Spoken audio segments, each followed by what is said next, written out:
Oke, action. Ya, assalamualaikum warahmatullahi wabarakatuh. Sehat? Sehat benar?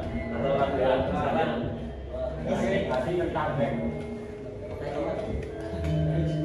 Oke, sebelumnya kita berdoa dahulu ya.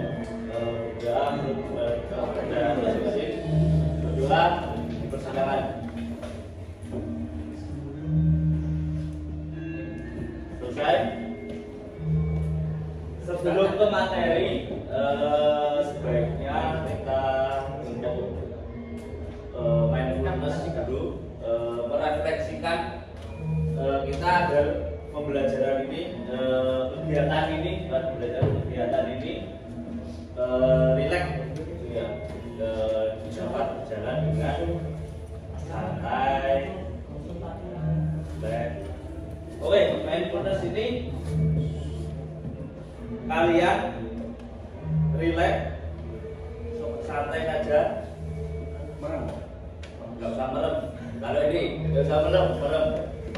Dengan santai, kalian genggam tangan seperti ada masalah.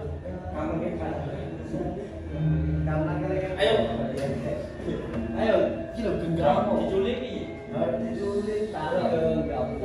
Genggam tangan seperti ada masalah, harap ngomong. Nah, ini. Lalu lepaskan. Lepaskan, santai. Takutnya lagi ya. Oh, gini. Nah, lekan iso ya, Pak. Wes. Lekan iso udah dulu. Santai dulu. Lagi ulangi. Ya. Jadi kamu. Wes. Lalu lepaskan. Nah,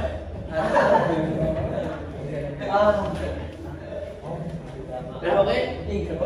Kita kegiatan topik kali ini kegiatannya tentang negeri penuh harmoni. Negeri penuh harmoni.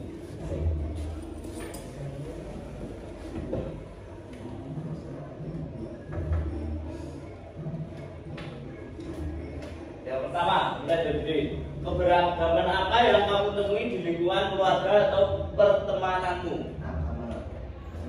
Ada agama yang berbeda?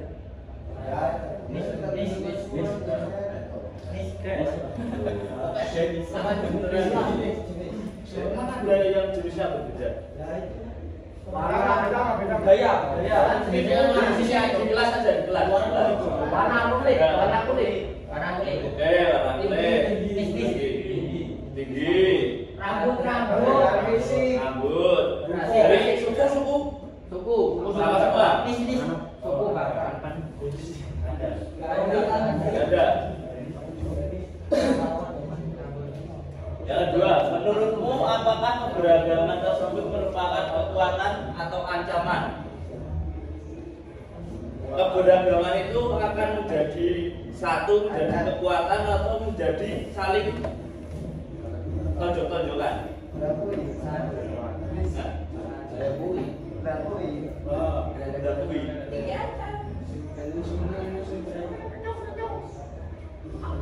Oke, lanjut.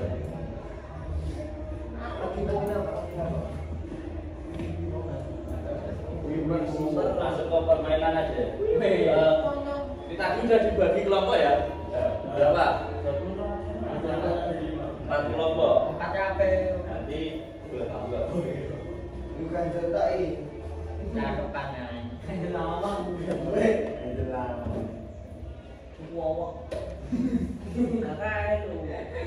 Jadi gini permainannya. Karena di sini sukunya sama semua ya. Bayangkan kalian itu dari suku lain. Misalnya sini suku Jawa, Jawanya Jawa Tengah. Terus ini Jawanya Ngapak.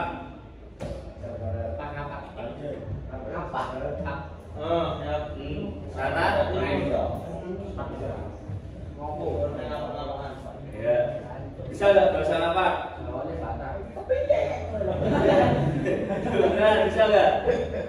Sini Solo, terus sana mana? Sumatera atau mana? Tahu? Surabaya. Surabaya, terus sana? Klaten. Jogja nana Jogja. Bantul. Walaupun sama sukunya, suku Jawa, tapi kan udah berbeda cara seperti cara berbicara. Coba kalian bicara, misalnya ini Solo sama apa? Situ mana? Oh mana? Yang tahu? Sunda. Papa boleh. Papa sama Apa sih gitu ya? mana? Ancung gitu. Istilahnya gitu. Gaya.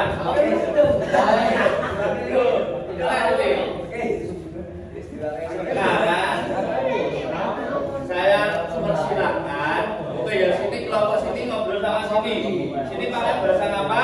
Sini Solo. Bahasa Indonesia. Sana Suku mana? Suku mana tadi? Papua aja. Papua.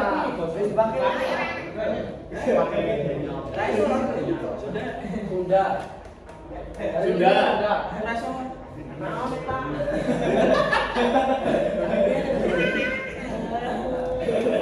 Kalian bicara pakai bahasa apa sama? Adieu. Solo, misalnya.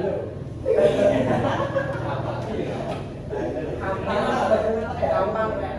Nyot kencot. Sama denggung. Gue.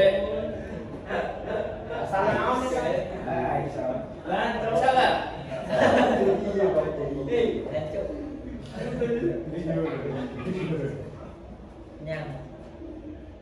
Yang bahasa lain selain Solo yang bisa siapa?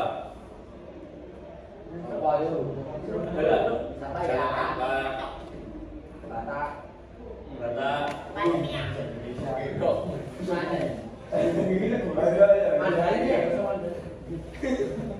Gak ada yang bisa ya? Oke. Harusnya gini.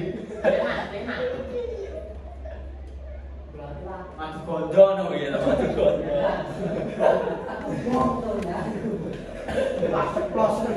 Maju gondo. Maju gondo.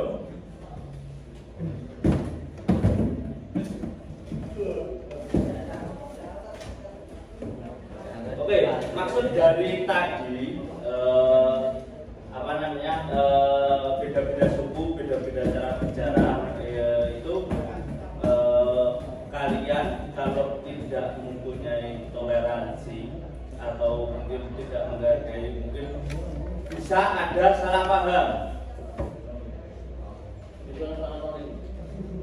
Jadi misalnya kalian ngomong apa nanti di sini di Solo dan apa nanti walaupun kosakata sama nanti artinya berbeda seperti itu. Konflik dan kekerasan bermula dari benih bias dan prasangka. Itu tadi kayak Surabaya misalnya, Surabaya kan cenderung kasar.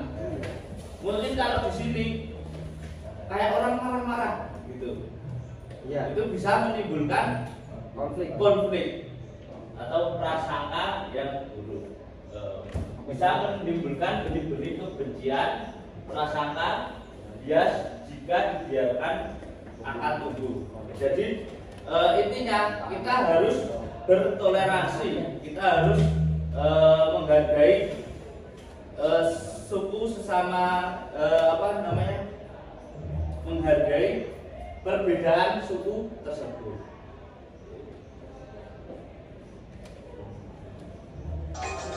Peace Media Lab mempersembahkan video seri memahami konflik.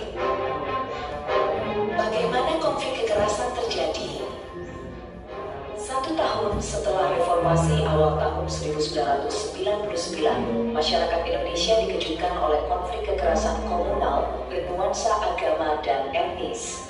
Konflik-konflik ini sangat mengerikan. Misalnya, dalam konflik di Maluku yang berlangsung dari Januari 1999 hingga Januari 2003, tercatat 5.000 orang meninggal dunia, sekitar 500.000 orang menjadi pengungsi, serta hampir 80% dari fasilitas dan bangunan rusak. Tahukah Anda, konflik ini hanya dipicu oleh perkelahian 2 orang pemuda. Tapi mengapa konflik ini meledak dan sulit dipadamkan hingga 4 tahun lamanya, serta memakan ribuan korban? Marilah kita mengenali dan memahami konflik. Konflik kekerasan berkecamuk karena ada suatu peristiwa, misalnya perkelahian, pembunuhan, sengketa, perebutan kekuasaan, dan lain-lain. Inilah yang disebut pemicu konflik. Pemicu bisa dilihat peristiwanya dan akibatnya. Tetapi ada faktor lain yang mendasar, yaitu akar konflik. Akar konflik biasanya tidak terlihat di permukaan. Akar konflik ini bisa berupa ketidakadilan, diskriminasi, korupsi, dan lain-lain. Selama akar ini masih ada, maka konflik sulit dihilangkan. Akar konflik ini seperti ranting-ranting pohon yang kering. Jika ada pemicu, maka dengan mudah terbakar. Ketika ranting mulai terbakar, maka apinya bisa merembet karena ditiup angin, hingga terjadi kebakaran hutan yang luas. Angin inilah yang disebut akselerator konflik. Akselerator konflik bisa berupa isu agama, suku, atau identitas-identitas lain. 3 hal di atas disebut faktor konflik. Selain faktor konflik, suatu konflik berlangsung karena ada aktor. Siapakah mereka? Provokator, yaitu aktor-aktor utama yang terlibat dalam konflik. Aktor ini kadang-kala memiliki logika yang abnormal. Logika yang abnormal ini biasa disebarkan dalam bentuk informasi yang distortif. Informasi yang bias ini nantinya mempengaruhi kelompok kedua, yaitu kelompok rentan. Mereka tidak terlibat langsung konflik, tapi akhirnya terpengaruh dan ikut terlibat dalam konflik. Aktor ketiga adalah kelompok fungsional, yaitu kelompok yang tanggung jawab utamanya adalah menghentikan kekerasan dan mencegah meluasnya konflik. Aktor fungsional ini berperan sebagai pemadam kebakaran. Jika aktor fungsional ini gagal atau terlambat memadamkan api-api kecil, maka pengaruh provokator akan terus merembet ke kelompok-kelompok rentan. Maka konflik akan makin meluas. Konflik akan mengalami berbagai fase, dari fase ketegangan, terjadi kekerasan, jatuhnya korban, dan terus meluasnya konflik. Itulah yang disebut fase eskalasi. Ketika konflik mulai diatasi, akan terjadi perundingan, perdamaian. Itulah yang disebut deeskalasi. Bagaimanakah seharusnya sebuah konflik ditangani? Simak terus seri video ini.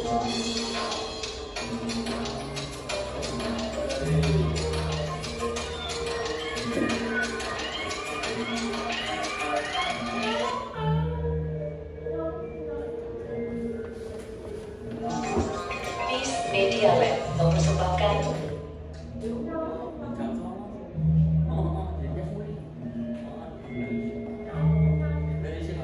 dari video tersebut, konflik bisa terjadi tidak hanya karena perbedaan suku. Perbedaan apa lagi tadi? Pendapat. Pendapat. Apa lagi? Hah? Agama. Apa lagi? Politik bisa. Politik sekarang boleh.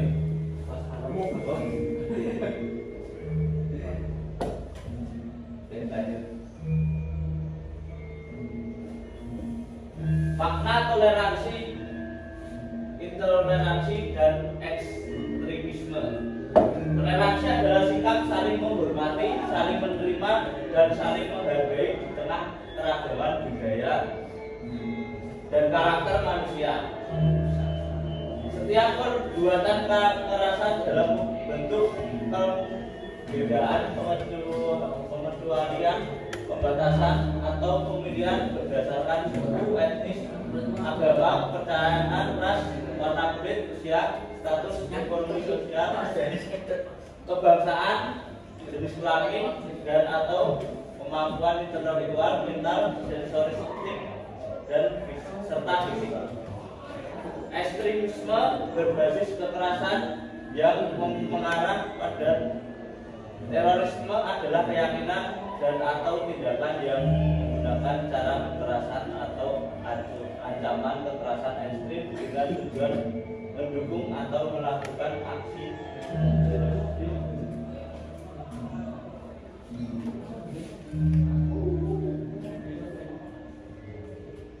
Beragam praktik toleransi di berbagai pelosok negeri. Toleransi di sekolah. Jadi kalau yang dicontohkan di sini toleransi di sekolah, siswa SMP Kristen Bandung melakukan kunjungan ke Muhammadiyah. Juga toleransi perbedaan agama. Dan juga kebalikannya dari Muhammadiyah ke Kristen. Terus toleransi di pesantren untuk menumbuhkan sikap toleransi dan pemahaman terhadap budaya lain, dan satu kamar ditempatkan para santri yang berasal dari berbagai daerah. Biasanya kan kalau santri itu dari berbagai wilayah, dan satu kamar itu dibuat berbagai suku biar belajar satu sama lain untuk toleransi.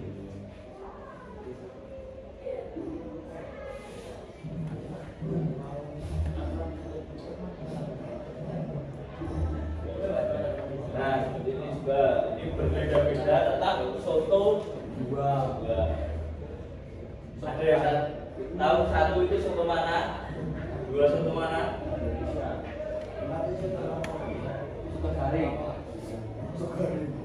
Lima.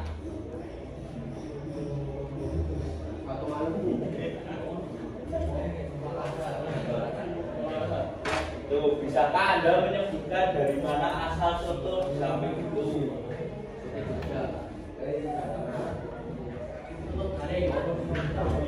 Apa perbedaannya?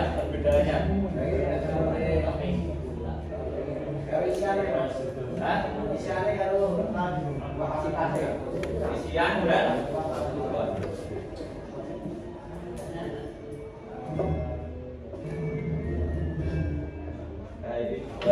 tapi kok satu bangsa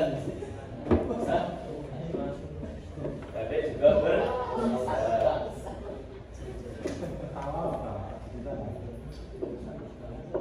Oke, mungkin materi dari saya begitu ya untuk toleransi. Terima kasih.